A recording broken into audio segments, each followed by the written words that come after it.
성령 충만을 회복하라, 그런 제목입니다.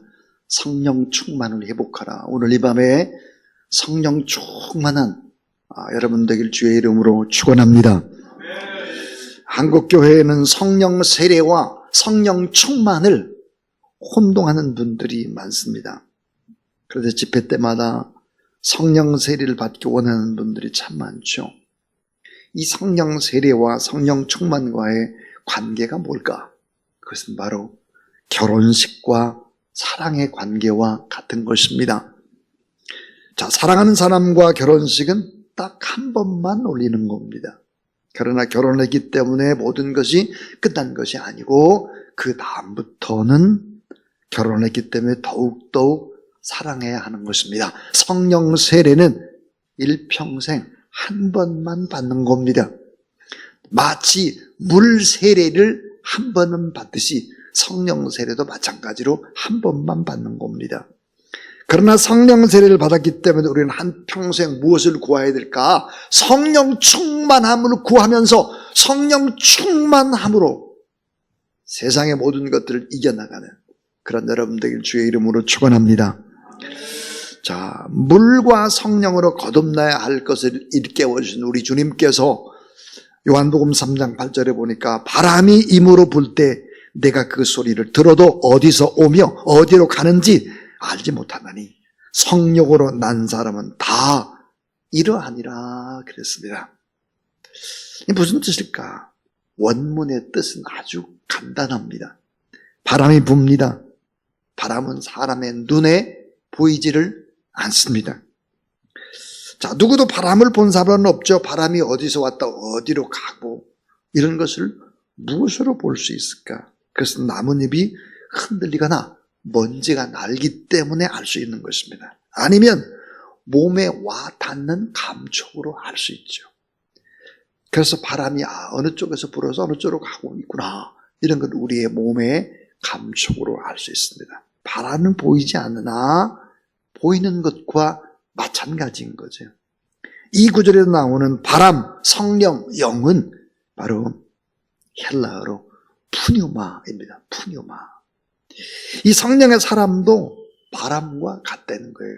성령의 사람은 바람과 같다. 바람이 눈으로 보이지 않으나 일어나는 현상을 통해서 바람을 볼 수 있으지, 내가 성령 충만한 사람이라고 한다면 내 속에서 역사하는 성령님으로 말미암아서 사람들이 안다는 거예요. 아, 저분 성령 충만하구나. 성령 충만하니까 저렇게 찬양을 하고 기쁨으로 저렇게 박수치고 뜨겁게 기도하고, 성령 충만하니까 기도 응답이 저렇게 되는구나, 이건 안다는 거예요. 자, 사람들이 눈으로 볼 수 있는 것이다. 성령 충만은 눈으로 보면 결국은 결과적으로 알 수 있는 것이다 하는 것입니다. 그래서 우리는 대체로 이 사도행전을 성령행전이라고도 합니다. 요한복음은 성령교본이다, 그렇게 얘기를 하죠. 자, 성령 충만하다라고 하는 것은 무엇을 의미할까? 오늘 짧은 시간에 세 가지 중요한 진리를 생각해 보겠습니다. 자, 첫 번째입니다. 첫 번째, 성령 충만은 욕망으로부터의 자유를 말한다 하는 것입니다. 성령 충만하다, 그 말은 내 욕망에서부터 내가 자유해졌다, 그것을 의미하죠.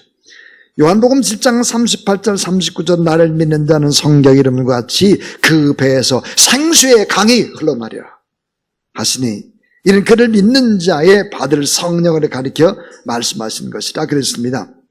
예수님께서 성령에 대해서 가장 먼저 말씀하실 때 뭐라고 말씀하셨느냐? 사람의 배에서 생수의 강이 터질 것이다.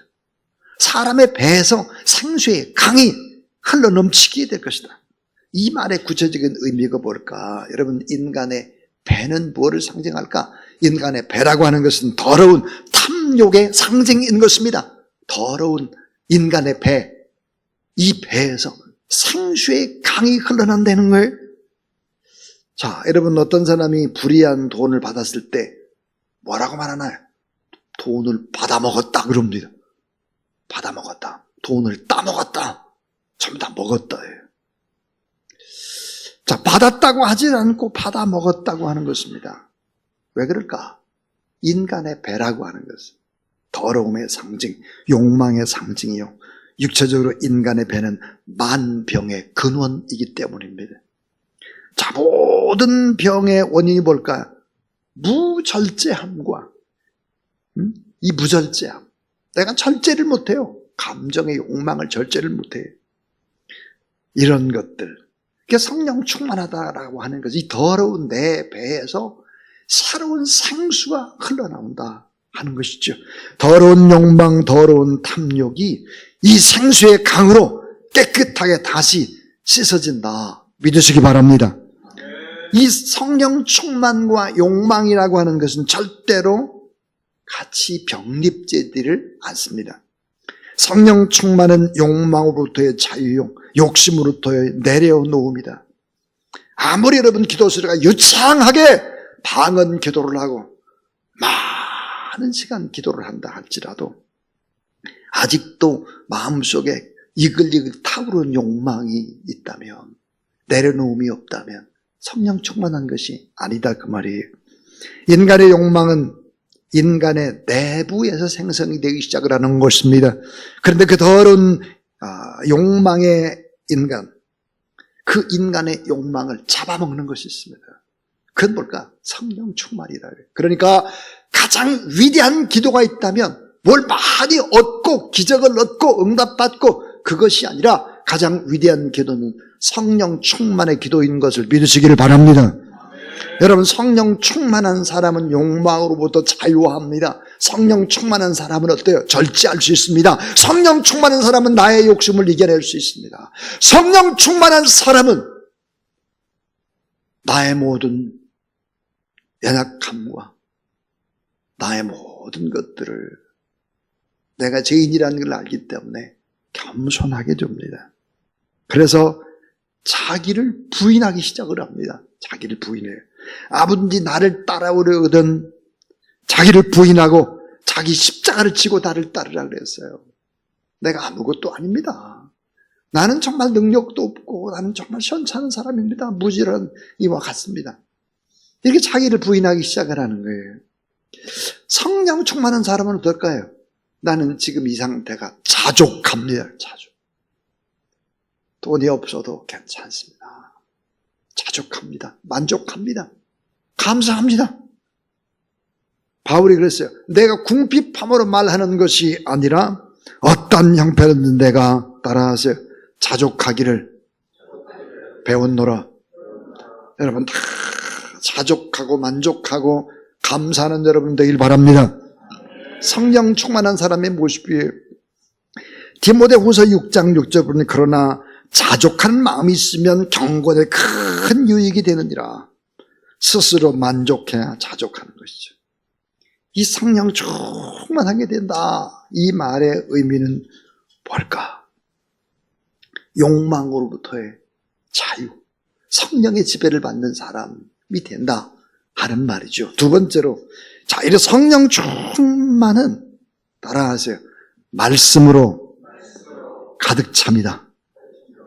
자, 요한복음 14장 26절에 보니까 보혜사 곧 아버지께서 내 이름으로 보내실 성령, 그가 너에게 모든 것을 가르치고 내가 너에게 말한 모든 것을 생각나게 하시리라. 따라하세요. 생각나게 하시리라. 모든 것을 가르치고, 자, 모든 것을 가르쳐 주세요. 그리고 생각나게 해요. 그런데 여러분 조건이 있습니다. 성령 충만이라고 하는 것은 뭘까? 하나님의 말씀이 기억나게 하는 거예요. 생각나도록 도와주는 것이 뭐예요? 성령이라는 거예요. 여기에서 대전제가 있습니다. 무슨 전제일까요? 내 안에 하나님의 말씀이 있어야 된다는 거예요. 자, 말씀이 내 안에 가득 차 있어야 성령께서 말씀을 기억나게 나를 도와주실 수 있다 하는 거예요.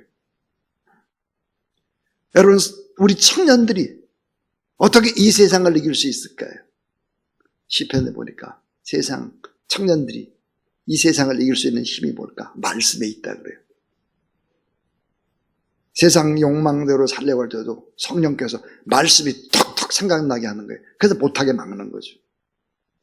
말씀이 내 안에 가득 차 있어야 성령께서 말씀을 기억날 수 있도록 나를 도와주신다. 말씀이 차 있지 아니하면 성령님은 우리를 도와줄 수가 없다. 그러니까 하나님의 말씀을 가까이 하고, 자, 큐티를 하고, 설교할 때도 설교 노트로 적기도 하고, 말씀이 기억나도록 해야 된다는 거죠.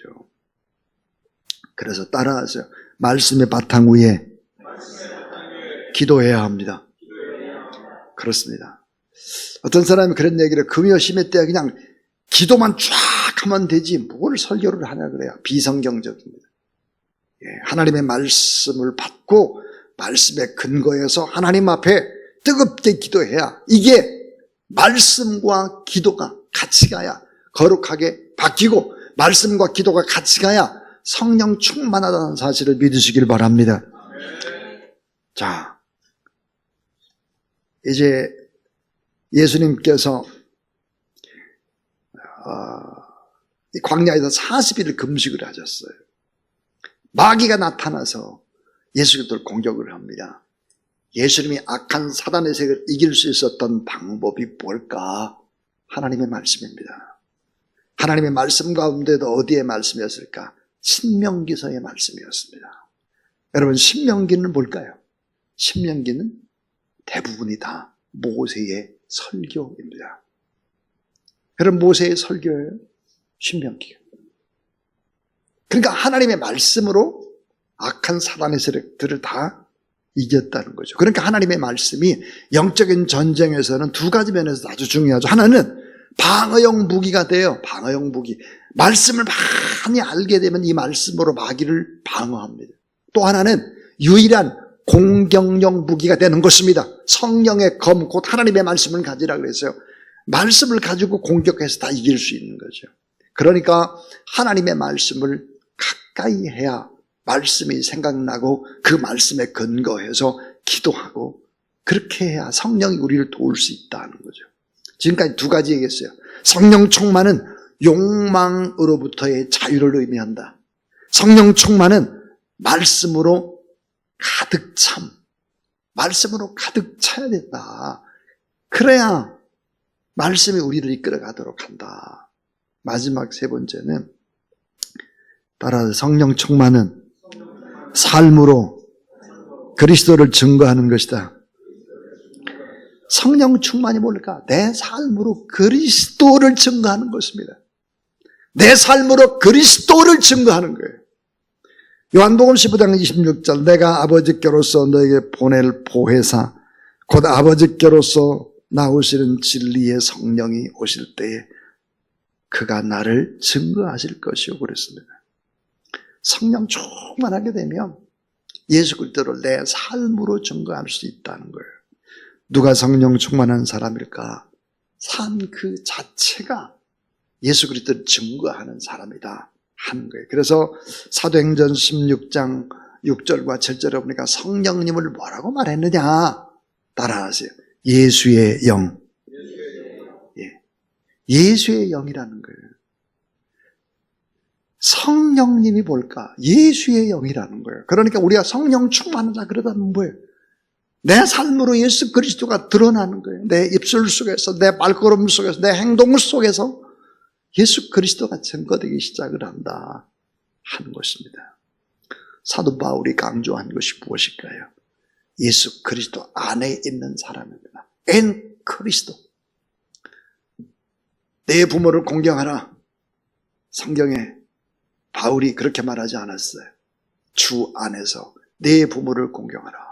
사랑하라. 그렇게 말하지 않았어요. 주 안에서 사랑하라. 주 안에서 사랑하는 것입니다. 주 안에서 효도하는 것입니다. 주 안에서 축복하는 것입니다. 주 안에서 우리가 섬기는 것입니다. 주 밖에서 하면 자꾸 자기 자랑이 나오는 것이죠. 성령 충만은 바로 이런 것이다. 자, 성령 충만하면 내 배에서 생수의 강이 흘러나와서 욕망으로부터 자유하고 또 절제하게 되고 또 나를 이길 수 있다. 성령 충만은 말씀으로 가득 참을 의미한다. 성령 충만은 예수의 영으로 가득 찼기 때문에 예수의 충만이고, 그 예수의 충만은 삶으로 그리스도를 증거한다 그랬습니다. 오늘 이 밤에 우리 하나님을 찬양하고 기도할 때 이런 성령의 충만함을 받고 새 힘을 얻고 여러분 때문에 수많은 사람들, 고통받는 사람들이 살아나고 이 나라의 민족이 회복되는 놀라운 역사들이 일어나게 되길 주의 이름으로 축원합니다.